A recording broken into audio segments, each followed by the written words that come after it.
One more to talk about this segment. The Panthers, as expected, apply the franchise tag to Brian Burns. Now, his name comes up every year at the trade deadline. Yeah, right. The Panthers have consistently resisted trading Brian Burns. Consistently. There was a report during the 2022 season. The Rams offered 2 first-round picks, F them picks, and the Panthers said, no, that's fine, but you ain't getting 2 first-round picks now.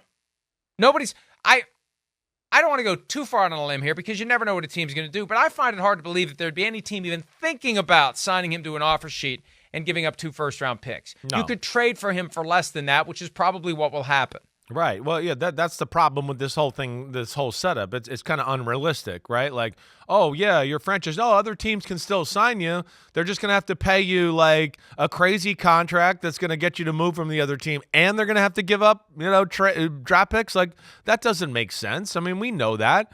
Only like superstar Hall of Fame type players would get that type of package when it's all said and done. But either way, right, he's special. Elite pass rushers on the edge, a little like we talked with the Josh Allen. They don't grow on trees, right? I think it's a little bit of the same conversation here, right? We drafted him. We like him. He's damn good, right? What's he asking for? We can't let him go to the open market, right? We're not going to be able to replace this type of talent here. But at the same time, I'm sure they're a little bit like, wait, what how much does he want? Right? I could, again, like the Josh Allen conversation is very similar. Really good player, right? We know that.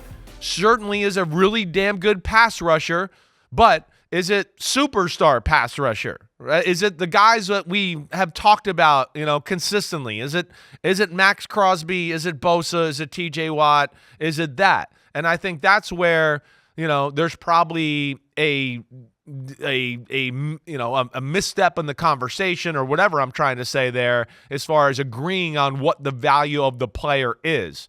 But at the same time, he's not the type of player you just let go and walk out the building. And that's where you franchise tag it and hope you can deal with it or, continue to evaluate it a little bit longer to go, wait, do we feel good, that he's continuing to go on an upward trajectory to where we're going to give him this big money? Or do we feel like maybe he's plateaued and maybe after this year we go, okay, right, he's real good, but just not great. And we're not going to pay him the money he wants and we'll let him go. And that's what they're going to have to figure out.